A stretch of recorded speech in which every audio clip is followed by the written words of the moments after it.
ध्यान दीजिए, आज की क्लास में हम लोग चर्चा करेंगे सेट थ्योरी, जो कि मैथ का 13वां चैप्टर है।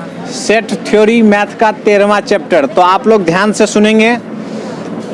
इस चैप्टर को पढ़ने से पहले इनमें बहुत छोटा छोटा शब्द है जिनको हम लोग को परिचित होना बहुत ज़रूरी है, क्योंकि ये जो चैप्टर है ये आपका इंटर का चैप्टर है, 11th का चैप्टर है। ध्यान रखिएगा, 11th का चैप्टर में सेट थ्योरी हम लोग पढ़े थे, कुछ याद है, उसी चीज़ को आज फिर से रिकॉल करके हम आप लोग को पढ़ा रहे हैं। ठीक है, तो ध्यान से सुनेंगे। देखिए बुआ, सबसे पहले जानेंगे कि सेट थ्योरी, जिसका इंग्लिश होता है समुच्चय सिद्धांत। थ्योरी का मतलब होता है सिद्धांत, और सेट का मतलब होता है समुच्चय होता है। तो इसमें इसका परिभाषा जानेंगे कि समुच्चय क्या होता है। जैसा कि गाइड में प्रत्येक शब्द के बारे में आपको कुछ न कुछ लैंग्वेज में दिया है, लिखा गया है, नहीं लिखा गया है, उसी चीज़ को फिर से रिकॉल करते हुए सिर्फ हमको क्या करना है, उस बात को समझाना है। आपको उस बात को समझाते हुए सारा क्वेश्चन करवाते हुए क्लास को समाप्त कर देना है। ठीक है, तो देखिए इसका होता है परिभाषा। सेट थ्योरी का परिभाषा होता है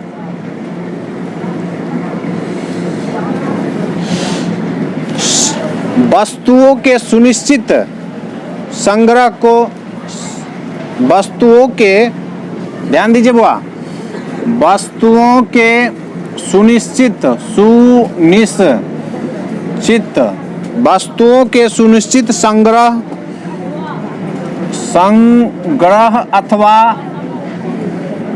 अथवा समूह को समुच्चय कहते हैं। संयुक्त यह समुच्चय कहते हैं। बात को समझे, ध्यान से सुनिए। सारा चीज़ लिखा हुआ है, सिर्फ हम आपको समझाएंगे। मेरा ज़रूरत तो वहाँ पड़ेगा, जब क्वेश्चन बनाएंगे वहाँ पे मेरा ज़रूरत है। पहले आप लोग इसको समझते चलेंगे।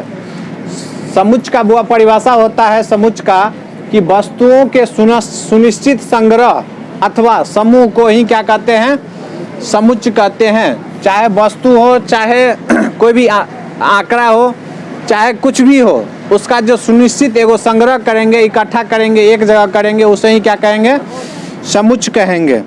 ठीक है, तो समुच्चय जो है, समुच्चय को दो विधि में उसको लिखा जाता है, दो प्रकार से उसको लिखते हैं। समुच्चय का जो लिखने का जो विधियां होती हैं वो दो प्रकार की है। पहला है सारणी विधि या दूसरा है समुच्चय निर्माण विधि। बात को ध्यान से सुनेंगे।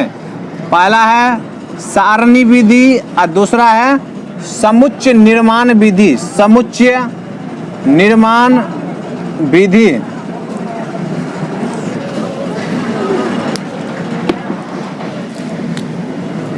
ये हो गया आपका सारणी विधि, और दूसरा है समुच्चय निर्माण विधि। मार्कर में इनके नहीं है, क्या पता चलेगा। तो देखिए बुआ, सारणी विधि में क्या होता है।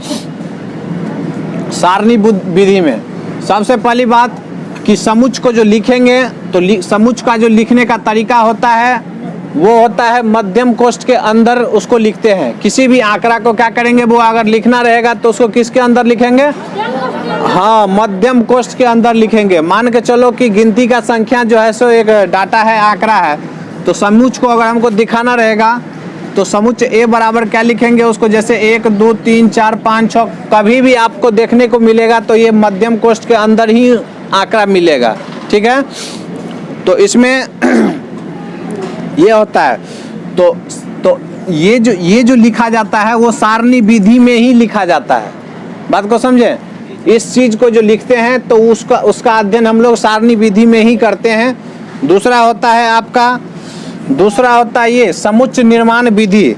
तो समुच्चय निर्माण विधि में क्या होता है, जैसे यहाँ पे देखिए, यहाँ पे एक ही तरह का डाटा था, ठीक, पाँच गो आंकड़ा था, तो उसको एक ही में कर दिए। कभी कभी क्या होगा कि 2 प्रकार का डाटा होगा या 3 प्रकार का या अनेक प्रकार का होगा, तो उसको लिखने के लिए हमको जो है सो इस चीज़ का जरूरत पड़ेगा, उसको कहते हैं समुच्चय निर्माण विधि कहते हैं। जैसे मान के चलिए कोई यहाँ पे है, आम का बगीचा का है, कोई लीची का बगीचा का है, नहीं, उसका आंकड़ा है, कहीं जामुन का बगीचा का आंकड़ा है तो उसको जो लिखेंगे तो उसको यहाँ पे आपको लिखना पड़ेगा, समुच्चय निर्माण विधि के माध्यम से उसको दर्शाना होगा। तो देखिए इसको जो लिखेंगे तो ये क्या लिखेंगे, नंबर ऑफ करके लिखेंगे, मार्करे नहीं चलता है क्या बताएं, मार्कर दीजिए प्रवीण। तो चलिए ध्यान दीजिए, यहाँ पे समुच्चय निर्माण विधि में, समुच्चय निर्माण विधि में कैसे होता है, क्या लिखा जाता है, उसको थोड़ा सा देख लेते हैं। इस विधि में गुण के आधार पर समुच्चयों का निर्माण होता है। इसमें गुण के आधार पर जो है सो समुच्चयों का निर्माण होता है।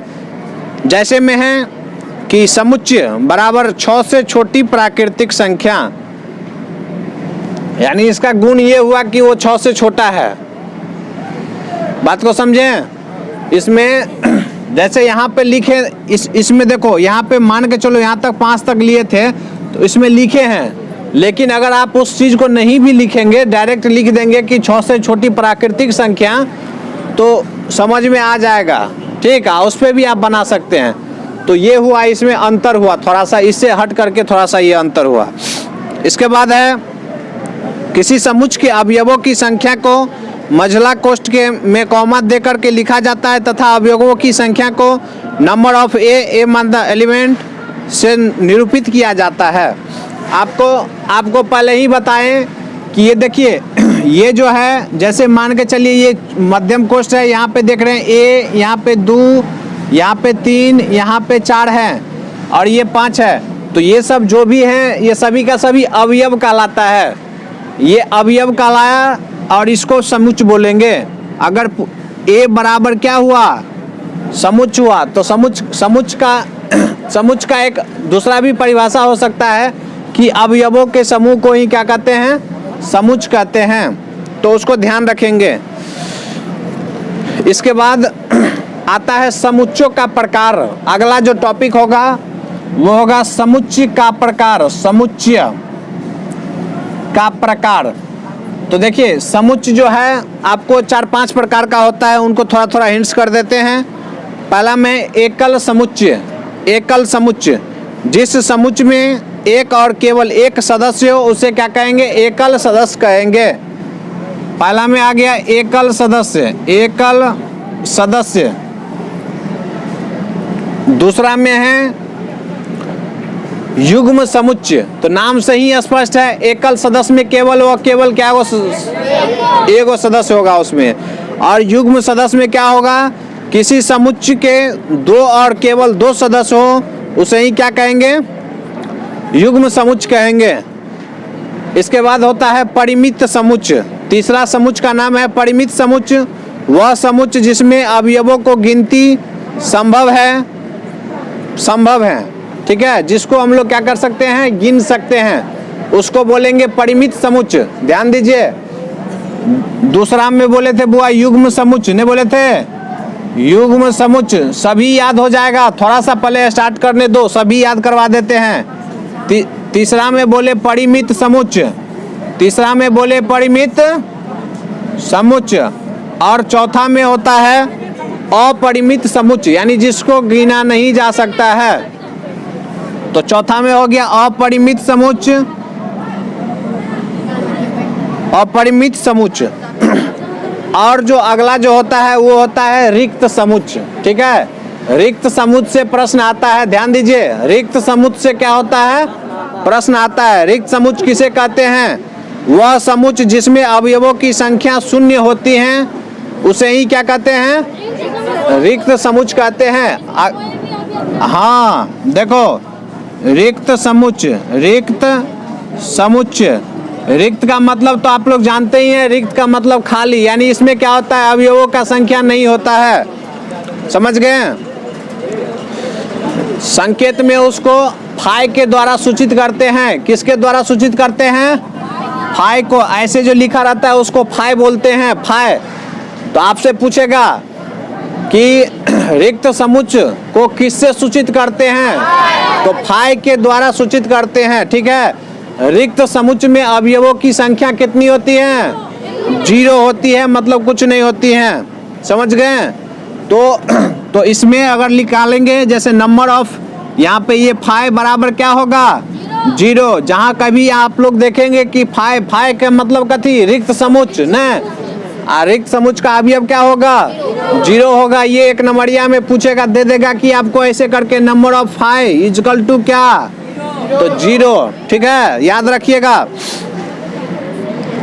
इसके बाद है समुच्चयों का समुच्चय। अगला जो टॉपिक है समुच्चयों का समुच्चय। यदि समुच्चय का प्रत्येक सदस्य स्वयं एक समुच्चय हो तो उसे क्या कहेंगे, समुच्चयों का समुच्चय कहेंगे। इस पॉइंट को आप लोग समझेंगे बुआ, समुच्चयों का समुच्चय बहुत ही अच्छा पॉइंट है। संयुक्त योग कर, समुच्चयों का समुच्चय। समुच्चय देखिए, समुच्चयों का समुच्चय क्या होता है, कह रहा है कि यदि समुच्चयों का प्रत्येक सदस्य स्वयं एक समुच्चय हो तो क्या तो उसे जो है सो क्या कहेंगे, समुच्चयों का समुच्चय कहेंगे। यानी मान के चलो, ध्यान दो, जैसे यहाँ पे लिखते हैं ए बराबर लिखते हैं ऐसे करके 1 2 3 4 5 न, तो इसके अकॉर्डिंग फिर से हम पढ़ते हैं, कह रहा है कि यदि समुच्चयों का प्रत्येक सदस्य, इसका प्रत्येक सदस्य कौन हुआ, ये हुआ ना। अगर इसका प्रत्येक सदस्य अगर इसमें हो तो उसको क्या कहेंगे, समुच्चयों का समुच्चय कहेंगे। बात को समझें। इसके बाद होता है समान समुच्चय। समान समुच्चय, समान का मतलब क्या, जितना एगो में समुच्चय होगा उतना ही दूसरा में होगा, तो उसको बोलेंगे समान समुच्चय। यानी मिलता जुलता रहे, जितना इसमें उतना ही उसमें, उसको क्या बोलेंगे, समान समुच्चय बोलेंगे। जैसे समान समुच्चय का देखिए, मान के चलिए यहाँ पे लिखते हैं समान समुच्चय, यहाँ पे लिखते हैं समान समुच्चय, ठीक है। तो समान समुच्चय में जैसे x बराबर दिया है AEIOU, ये दिया है, ठीक है। और कहने का मतलब, और y बराबर दिया है, मान के चलो EIOAU दिया है, ठीक है। तो इसका मतलब ये हुआ कि ये क्या है, समान समुच्चय है। नहीं, अगर उसका क्रम जो है सो अंतर है तो उससे कोई दिक्कत नहीं है, समान ही होगा, समझ गए।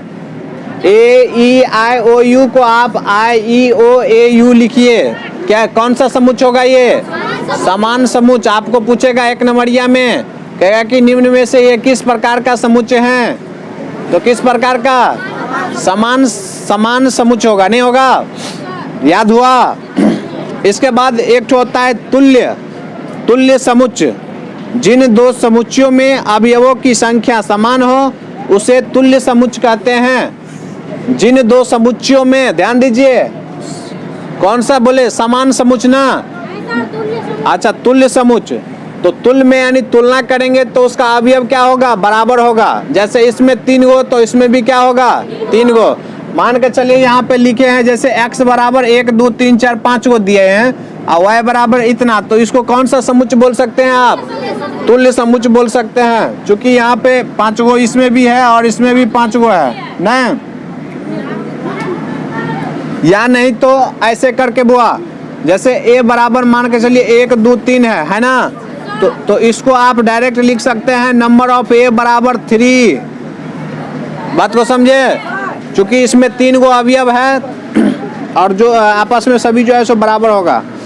इसके बाद देखो, इसके बाद उप समुच्चय को बुआ याद कर लो। इसमें आपको प्रश्न पूछेगा उप समुच्चय से, अधिकतर 20 नंबर 21 नंबर का जो प्रश्न है वो उप समुच्चय से रिलेटेड प्रश्न है, तो उसको ध्यान रखना है।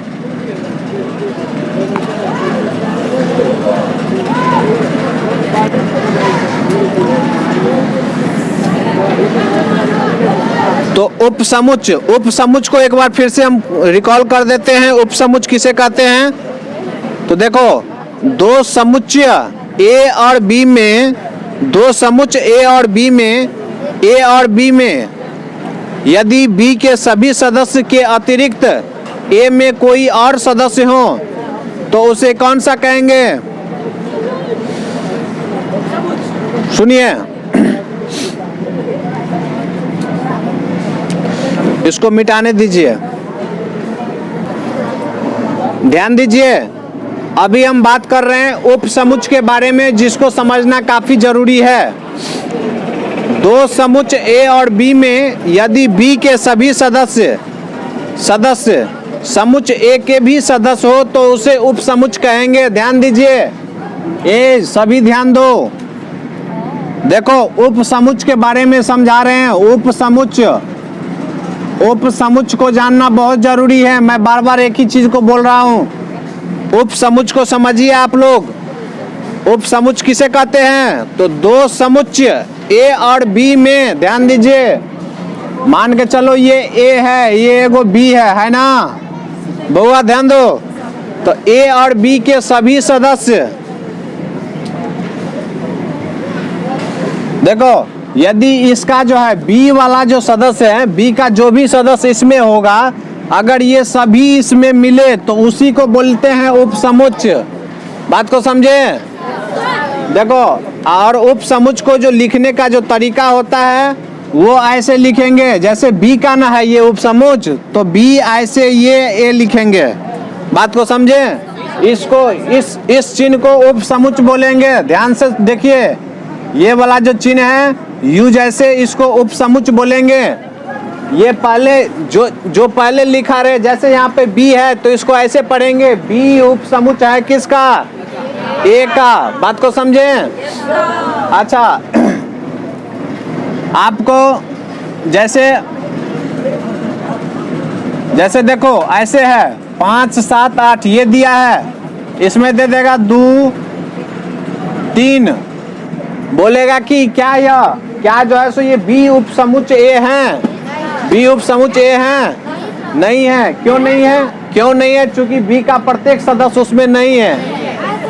अगर ये मान के चलो ये 3 भी इसमें रहता तो उसको बोलते कि उपसमुच्चय है। तो इस चीज को जानना बहुत जरूरी है। चलिए, हाँ, कहाँ है रे लाल बिहारी? बदमाशी नहीं कीजिए। देखिए, ये था उपसमुच्चय। उपसमुच्चय तो सभी कोई समझ गए। अब इसके बाद जो अगला टॉपिक है वो है यथार्थ उपसमुच्चय। यथार्थ, दो समुच्चय ए और बी में यदि बी के सभी सदस्य के अतिरिक्त ए में कोई और सदस्य हो तो उसे जो है सो वास्तविक उपसमुच्चय कहेंगे या अर्थार्थ उपसमुच्चय कहेंगे, यथार्थ उपसमुच्चय कहेंगे। बात को नहीं समझे? देखिए, मान के चलिए इतना वाला तो इसमें है ही, लेकिन इसके अतिरिक्त अगर इसमें और भी कुछ है तो उसको बोलेंगे यथार्थ उपसमुच्चय। नहीं समझे? यथार्थ उपसमुच्चय उसे कहेंगे। यानी इसके अलावा भी अगर इसमें कुछ है तो इसको क्या बोलेंगे? ए को क्या बोलेंगे? यथार्थ उपसमुच्चय बोलेंगे। इसके बाद होता है, लास्ट है अधिसमुच्चय। अधिसमुच्चय, जैसे उपसमुच्चय पढ़े थे तो उसका उल्टा क्या होगा? अधिसमुच्चय होगा। तो इसको भी पढ़ देते हैं। यदि समुच्चय ए और समुच्चय बी का वास्तविक उपसमुच्चय हो तो समुच्चय बी समुच्चय ए का अधिसमुच्चय होता है। फिर से पढ़ते हैं, यदि समुच्चय ए समुच्चय बी का वास्तविक उपसमुच्चय हो तो समुच्चय बी समुच्चय ए का अधिसमुच्चय कहलाएगा। वास्तविक वाला जो बताएं, यानी इसके अतिरिक्त अगर इसमें हो तो वास्तविक उपसमुच्चय हो गया। तो उस कंडीशन में इन दोनों को बोलेंगे कि ये जो है सो ये ए जो है सो अधिसमुच्चय हो गया किसका? बी का। चलिए, इसके बाद इतना कुछ जानने का बात था। इसमें एक और जो इम्पोर्टेंट बात है उसको बता देते हैं। देखिए, याद रखने वाला जो योग्य तथ्य हैं आप लोग भी उल्टा लीजिए, उसमें कुछ टिक लगवा देते हैं, उसको याद कर लेंगे। करें कि रिक्त समुच्चय यह प्रत्येक समुच्चय का एक उपसमुच्चय होता है। रिक्त समुच्चय को किसके द्वारा सूचित करते हैं? फाई के द्वारा।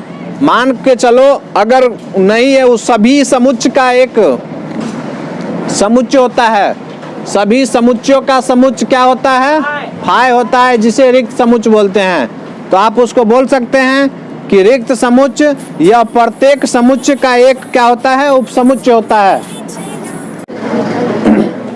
तो चलिए देखिए, कुछ याद करने योग्य तथ्य हैं, याद करने वाला तथ्य इसको याद करना होगा। जैसे अभी हम बोले कि रिक्त समुच्चय जो होता है वो सभी प्रत्येक समुच्चयों का एक उपसमुच्चय होता है, ठीक है। तो आप उसको ऐसे लिख सकते हैं, अरे ध्यान दो, फाय ऐसे लिख सकते हैं ना, फाय उपसमुच्चय का चिन्ह क्या बोले थे? ऐसे बोले थे ना। तो ए ये हुआ, इसका मतलब क्या हुआ कि फाय जो है, हाँ ए का जो है सो मतलब सभी का हो गया, नहीं हो गया? यानी सभी समुच्चयों का एक उपसमुच्चय होता है फाय। चलिए अगला देखिए बुआ, अगला बात है कि n सदस्यों वाले समुच्चय A के लिए A के सभी यथार्थ समुच्चयों की संख्या। अगर आपसे यथार्थ समुच्चयों का संख्या पूछे, ये फॉर्मूला होता है यथार्थ समुच्चय की संख्या। नहीं, ये यथार्थ समुच्चयों का क्या होता है? संख्या। इसके बारे में अगर आपसे पूछे, यथार्थ उप समुच्चयों की संख्या बराबर होता है 2 का पावर n माइनस 2। इसको याद रखेंगे, यथार्थ उप समुच्चयों की संख्या बराबर क्या होता है? 2 का पावर n माइनस 2। n का मतलब नंबर ऑफ जो वो अवयव होगा, वो बात समझ गए? समुच्चय में जो अवयवों का जो संख्या होगा वो जैसे देखो, जैसे मान के चलो यहाँ पे a बराबर 1 2 3 4 दिया है, तो यहाँ पे क्या गो अवयव है?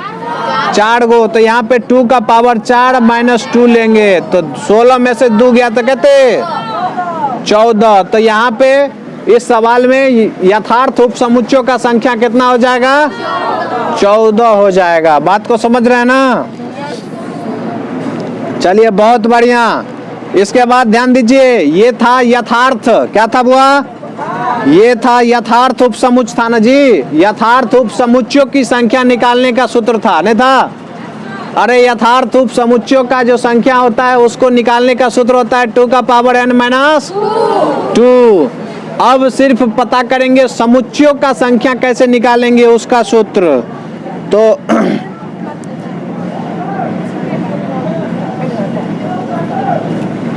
हाँ देखो, जैसे n सदस्य हैं, ठीक है, इसमें अगर हमको उप समुच्चयों का संख्या निकालेंगे तो वो क्या होगा? 2 का पावर n होगा, नहीं होगा? अरे नहीं समझी?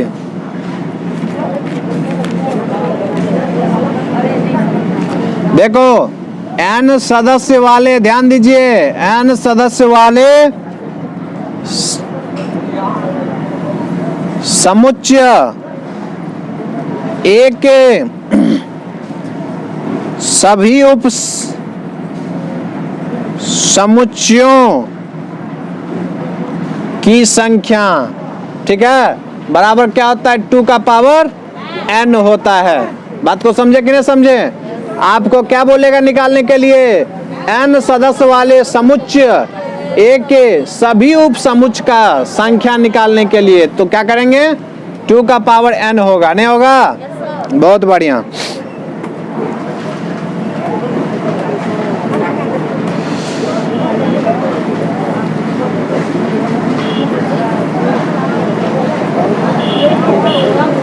अब देखिए,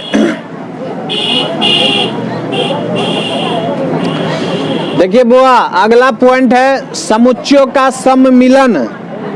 ए हीरो थोड़ा ध्यान दो, अरे थोड़ा सा ध्यान दो, सब याद हो जाएगा। प्रयास करेंगे सबको याद करा देने का, चूंकि ये भारी चैप्टर है, इसीलिए हम इसको बार बार थोड़ा सा प्रेशर डाल रहे हैं। प्रेशर डालने से क्या होगा? थोड़ा मिक्सचर जो है सो बढ़िया से तैयार होगा, नहीं होगा? मसाला बढ़िया महीन होगा, अच्छा होगा।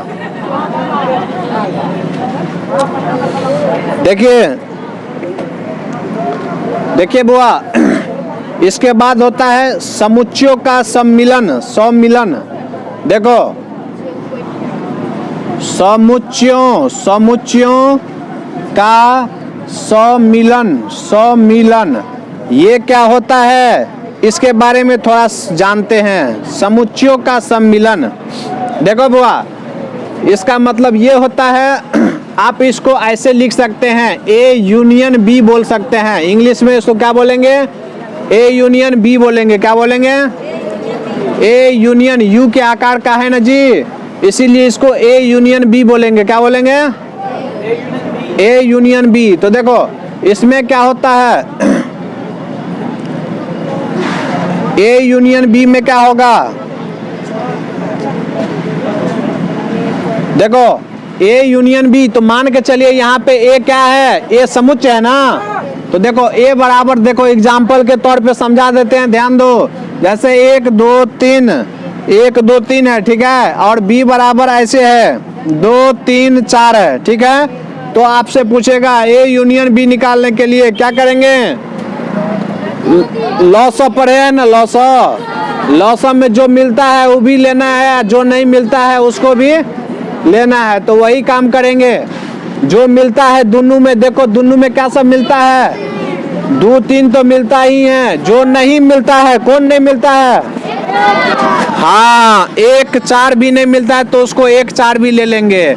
यही होता है ए यूनियन बी। क्या होता है, ए यूनियन बी। बात को समझ रहे हैं, हाँ ए यूनियन बी, इसका मतलब हुआ समुच्चयों का सम्मिलन, यानी सबको मिला दो, जितना समुच्चय है सबको एक जगह रख दो। बात को समझ गए। दूसरा देखिए, दूसरा होता है ए इंटरसेक्शन बी। इसको पढ़ते हैं ए इंटरसेक्शन बी। क्या पढ़ते हैं, ए इंटरसेक्शन बी। क्या पढ़ते हैं, हाँ इसको बोलते हैं असंयुक्त समुच्चय। क्या बोलते हैं, असंयुक्त समुच्चय। क्या बोलते हैं, हाँ। तो इसमें देखो, इसमें क्या करना है बुआ, इसमें जो मिलेगा, यानी बी का जो मिलेगा, यानी दोनों में जो मिलेगा कॉमन होगा, जो दोनों में सर्वनिष्ठ होगा, उसी को क्या करेंगे, लेंगे। नहीं लेंगे, उसी को लेंगे। तो देखो जैसे यहाँ पे देखो बुआ, यहाँ पे क्या मिलता था, 2 और 3। तो इसका अगर ए इंटरसेक्शन बी निकालते, तो क्या होता, 2 और 3 होता। बात को समझे, हाँ। ए यूनियन बी में क्या करेंगे, यहाँ पे इंटरसेक्शन लिखे हैं, ए यूनियन बी में क्या लिखेंगे, जो मिलेगा वो भी, जो नहीं मिलेगा वो भी, सभी को लिख देना है। लेकिन इंटरसेक्शन में बुआ क्या करेंगे, इंटरसेक्शन में जो मिलेगा उतना ही लिखेंगे। बात को समझ गए। चलिए इसके बाद होता है अंतर समुच्चय। अगला टॉपिक का नाम है अंतर समुच्चय। 2 समुच्चयों ए और बी का अंतर समुच्चय ए माइनस बी होता है, जिसमें ए के वे सभी तत्व हैं जो बी में नहीं हैं। बात को समझा बुआ। एगो अगला टॉपिक का नाम है अंतर समुच्चय। क्या बोलते हैं, अंतर समुच्चय ना, अंतर समुच्चय। तो देखिए अंतर समुच्चय में क्या होता है, अंतर समुच्चय में होता है 2 समुच्चयों ए और बी का अंतर युग्म ए माइनस बी होता है, जिसमें ए के वे सभी तत्व हैं जो बी में नहीं हैं। यानी ए में से न बुआ घटा रहे हैं, तो ए वाला जो है सो क्या होना चाहिए, पूरा आना चाहिए। नहीं आना चाहिए, जितना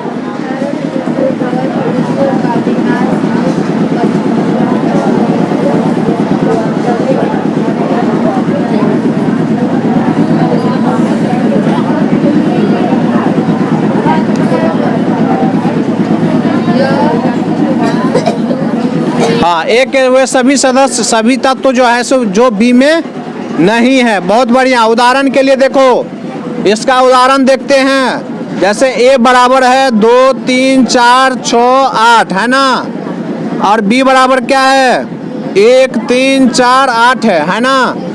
तो इसका जो डिफरेंस निकालेंगे मतलब अंतर निकालेंगे a माइनस बी, तो बराबर क्या होगा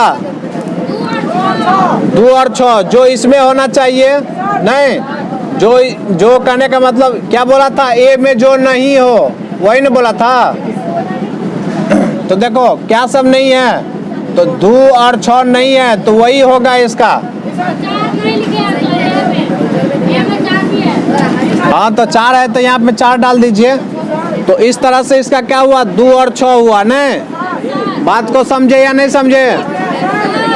2 और 6 जो a में नहीं होगा, अंतर बोल रहा है ना निकालने के लिए, तो अंतर का मतलब घटाओ। तो इसमें से जो इसको घटाएंगे तो इसमें जो नहीं होगा वही ना बचेगा। तो इसमें क्या नहीं था 2 और 6 नहीं था, इसीलिए वो बच गया। बात को समझ गए?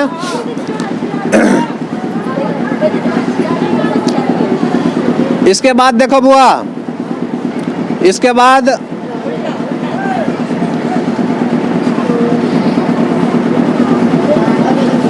बाद होता है पूरक समुच्चय। पूरक समुच्चय को याद रखेंगे। ए लड़की हल्ला ने देखो, पूरक समुच्चय आप लोग याद रखेंगे, ये बहुत बार पूछा गया है। हम लोग जब पढ़ते थे तो पूरक समुच्चय से प्रश्न आता था। तो पूरक समुच्चय में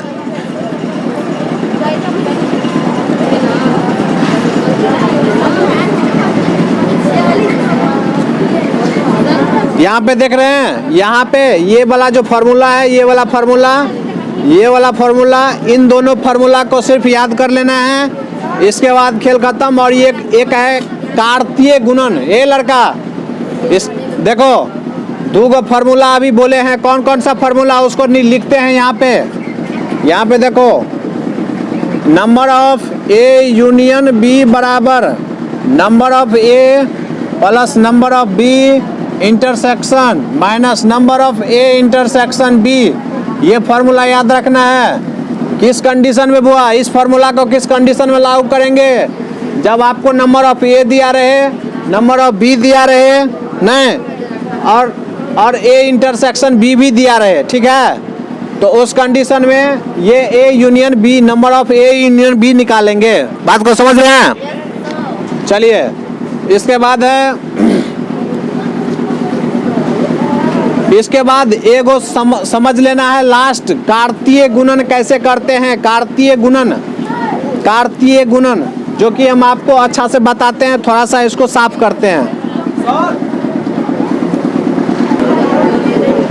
चलिए आप लोग ध्यान दीजिएगा, सभी को कार्तीय गुणन समुच्चय का जो चैप्टर है उसमें कार्तीय गुणन, रे इधर ध्यान दो। देखो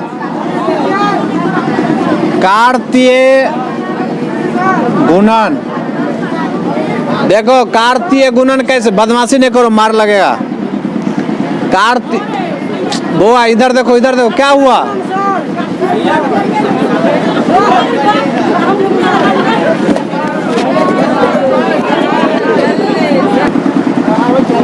देखो चलो रे इधर ध्यान दो बुआ, विकास इधर ध्यान दो।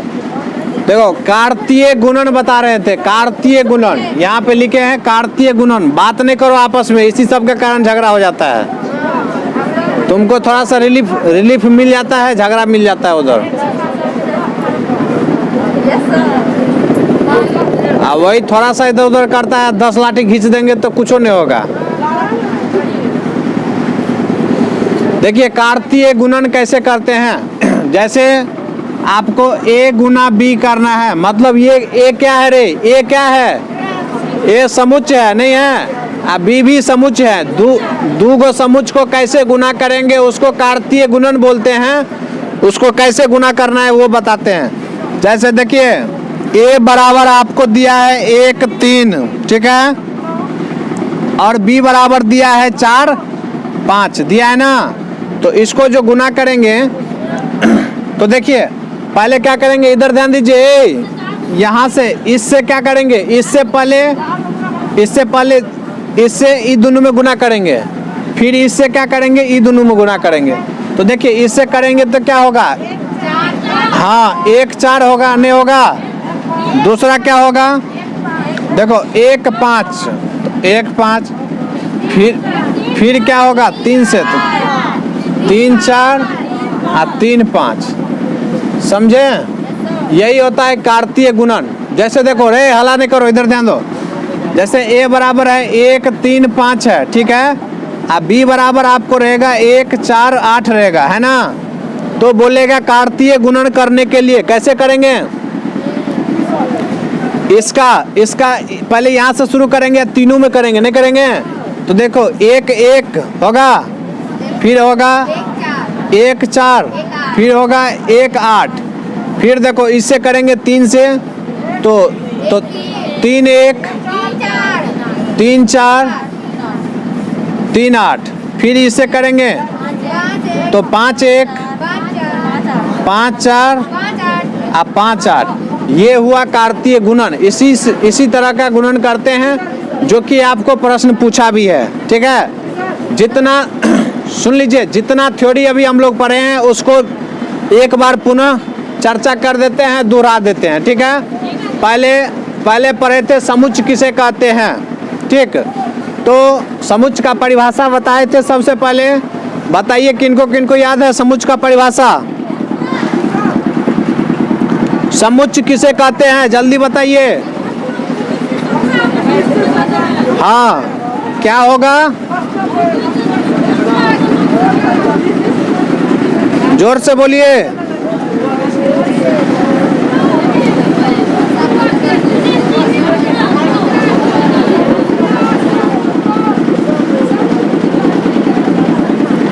तो देखिए पहले हम लोग पढ़े थे समुच्चय का परिभाषा। तो वस्तुओं के जो सुनिश्चित समूह होगा उसे ही क्या कहेंगे, समुच्चय कहेंगे, ठीक है। इसके बाद बताए कि समुच्चय को मध्यम कोष्ठ के अंतर्गत उसको लिखा जाता है, कॉमा दे करके लिखा जाता है, ठीक है।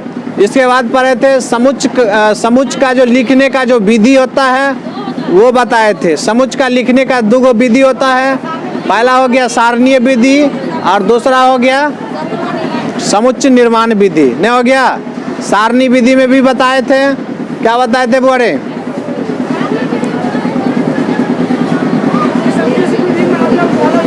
हाँ उसको जो है यानी जैसे समुच्चय सारणी विधि एक यानी उसमें अवयवों का जो समुच्चय होता है, नहीं होता है, अवयवों का समुच्चय होता है उसमें। और उसमें बताए थे कि गुण के आधार पे जो है सो उसको लिखा जाता है।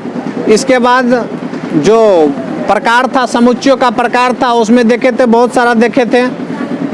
रिक्त समुच्चय के बारे में पढ़े थे, फाई के बारे में पढ़े थे, नहीं फाई क्या होता है, सभी समुच्चयों का समुच्चय होता है, ये सब बताए थे। इसके बाद ए यूनियन बी या ए इंटरसेक्शन बी भी बताए थे। बहुत सारा था, एकल समुच्चय, युग्म समुच्चय, नहीं परिमित समुच्चय, अपरिमित समुच्चय, बहुत सारा बात था। इसके बाद लास्ट में जो है सो कार्तीय गुणन तक आकर के इस चैप्टर को समाप्त किए। तो इनमें आपको सभी परिभाषाएं या जो भी थ्योरी हुआ है इन वीडियो के माध्यम से आपको मिल जाएगा। और साथ ही इसका सभी का परिभाषा जो है सो आपको डिस्क्रिप्शन में मिल जाएगा, ठीक है। तो जिनको परिभाषा लिखना हो वो डिस्क्रिप्शन से जो है सो आप लिख सकते हैं। इसके बाद अगले क्लास में जो है सो उसका क्वेश्चन बताएंगे।